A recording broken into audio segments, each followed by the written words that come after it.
Nah, dengan ini kita telah selesai membahas tentang definisi dari kecepatan. Sekarang mari kita bahas tentang gerak lurus beraturan. Gerak lurus beraturan ini tidak lain adalah sebuah gerak yang kecepatannya tetap. Kecepatannya itu selalu tetap atau konstan, tidak berubah-ubah, ya. Nah, rumus dari GLB ini sebenarnya kita dapat peroleh hanya dari definisi dari kecepatan, yaitu perubahan posisi setiap satuan waktu. Nah, sebelum kita bisa menuliskan rumusnya, kita pertama-tama harus mengetahui apa simbol-simbol yang perlu kita pakai dalam rumus itu. Nah, simbol yang perlu kita pakai itu ada 3. Yang pertama adalah kecepatan. Kita perlu mendefinisikan simbol dari kecepatan dulu. Dan yang kedua, waktu. Dan yang ketiga adalah perpindahan.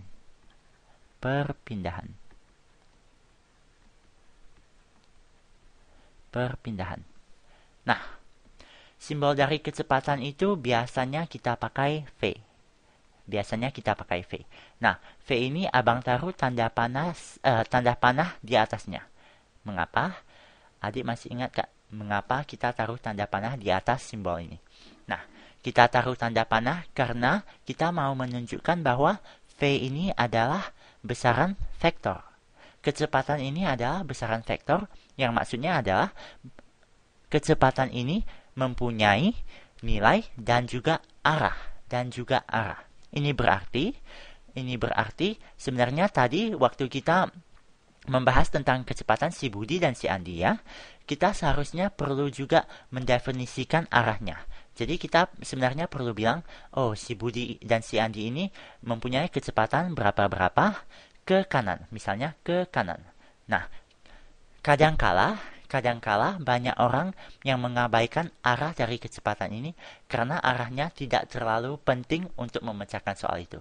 Tapi adik cuma perlu tahu di sini bahwa kecepatan itu sebenarnya adalah besaran vektor yang juga harus mempunyai arah, ya.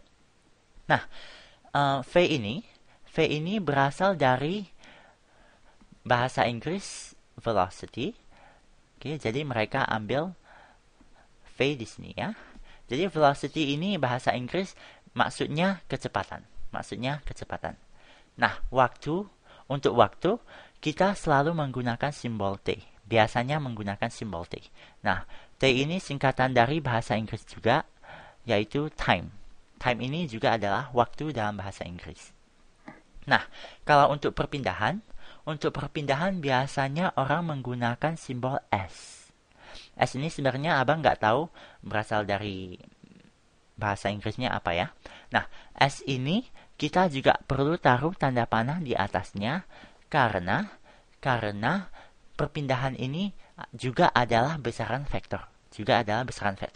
Nah, kadangkala orang juga menggunakan simbol ini ya, simbol segitiga ini yang maksudnya adalah delta. Delta ini maksudnya adalah perubahan.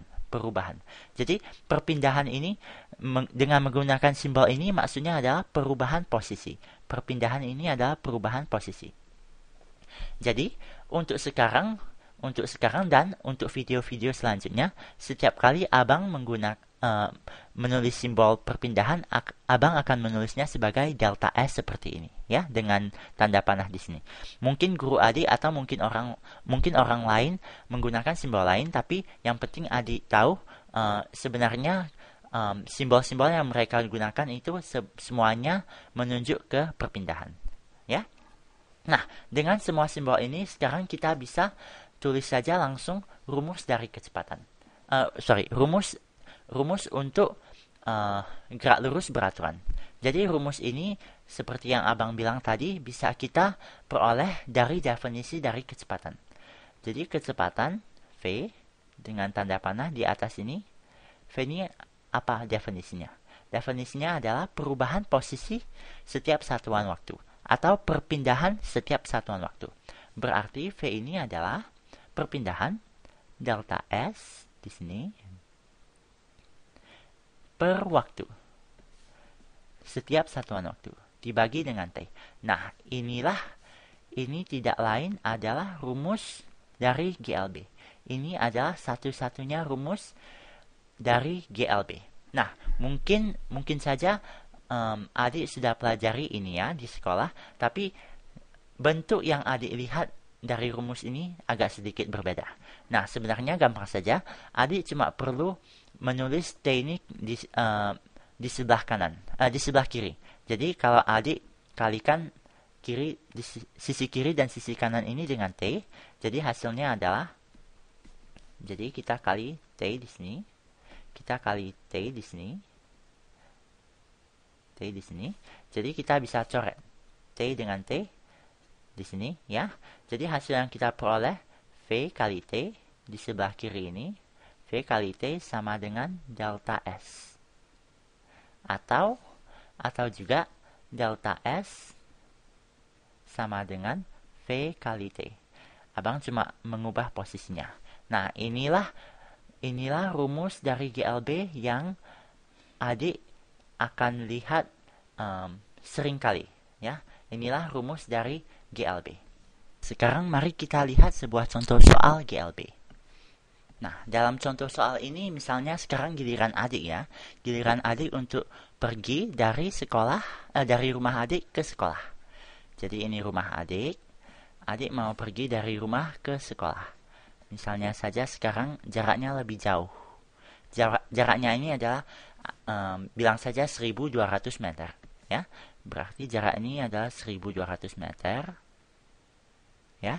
Nah, 1200 meter ini abang bisa tulis seperti ini ya.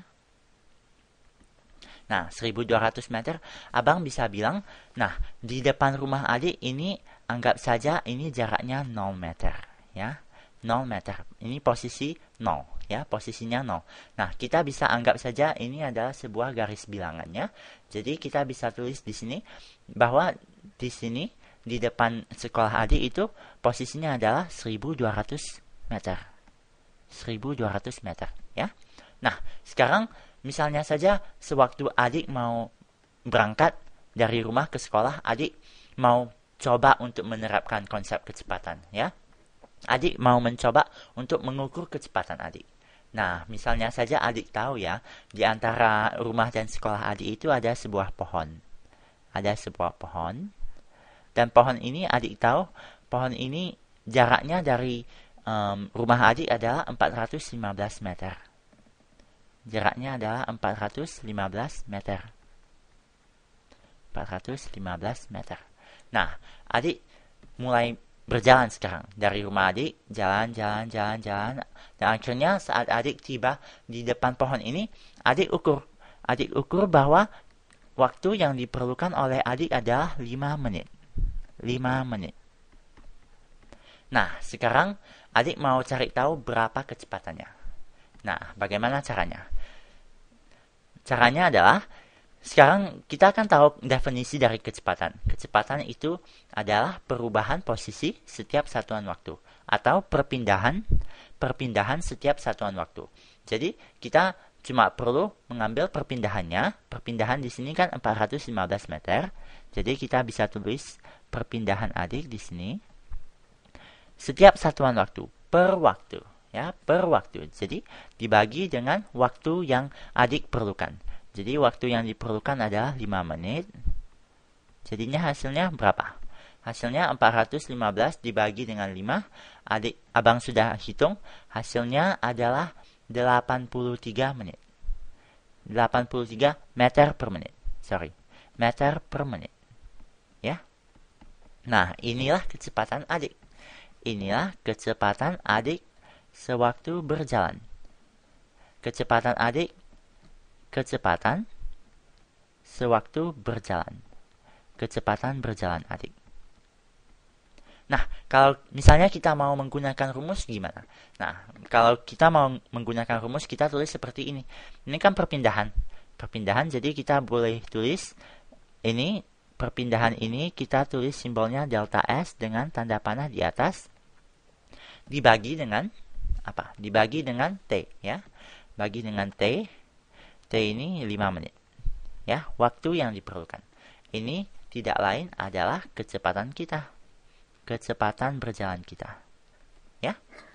Nah, sekarang ada sesuatu yang mau abang klarifikasikan di sini ya. Ini berhubungan dengan waktu di sini. Nah, waktu di sini kadang-kadang ada orang yang menulisnya sebagai delta T. Delta T seperti ini ya, delta T. Nah, delta T ini delta ini seperti yang abang bilang sebelumnya, ini menunjukkan perubahan. Oke, ini menunjukkan bahwa ada perubahan. Berarti kita juga bisa bilang bahwa T atau delta T ini adalah selang waktu. Ini adalah selang waktu, sewaktu perpindahan itu terjadi. Selang waktu, sewaktu perubahan posisi itu terjadi. Nah, jadi sekarang walaupun adik lihat simbolnya berbeda ya, kadang-kadang orang pakai T, kadang-kadang orang pakai delta T. Yang penting kalau adik tahu bahwa ini sebenarnya artinya adalah selang waktu saat perpindahan itu terjadi. Nah, adik tidak perlu takut lagi. Yang penting adik tahu ini adalah selang waktu. Nah, begini saja. Ya. Misalnya adik telah selesai mengukur kecepatan adik. Adik sudah dapat kecepatan adik waktu berjalan adalah 83 meter per menit. Tiba-tiba adik sadar ya, waduh, sekarang adik cuma mempunyai waktu 6 menit.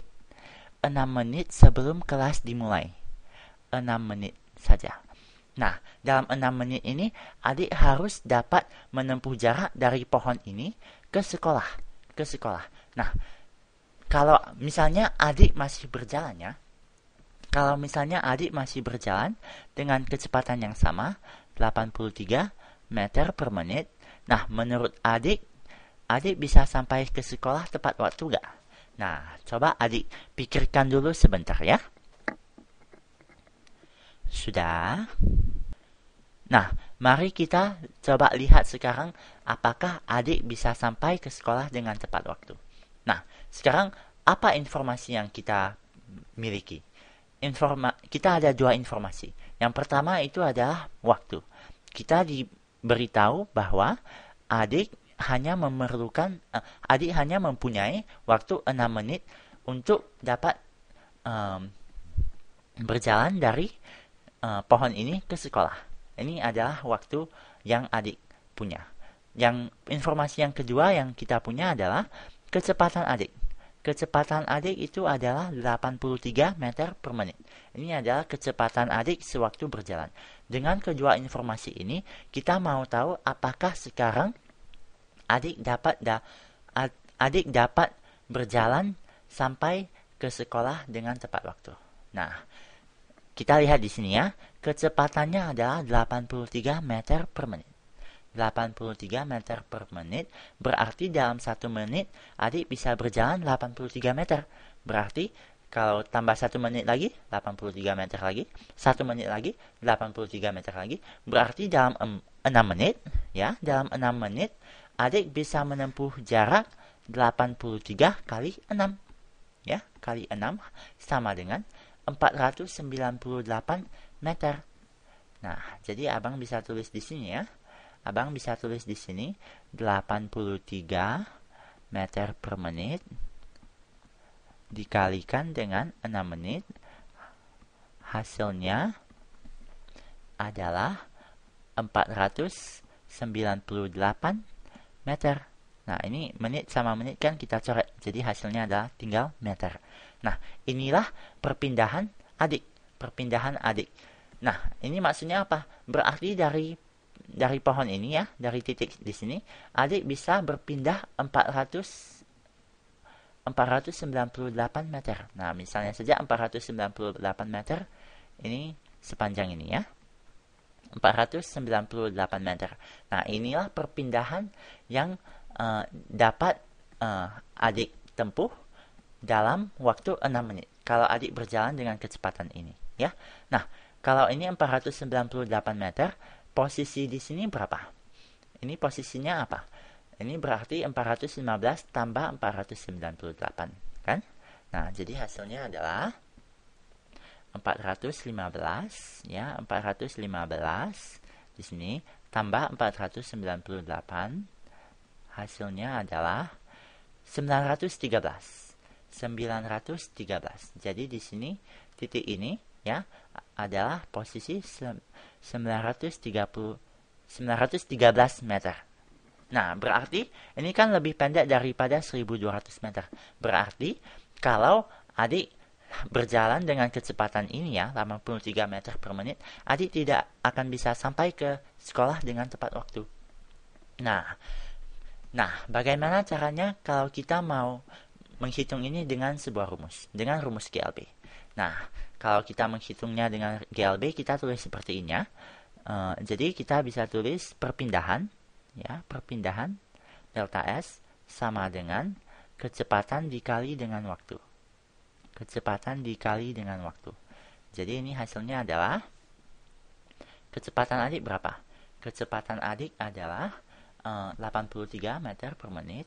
83 meter per menit ya, dikalikan dengan waktunya 6 menit. 6 menit ya.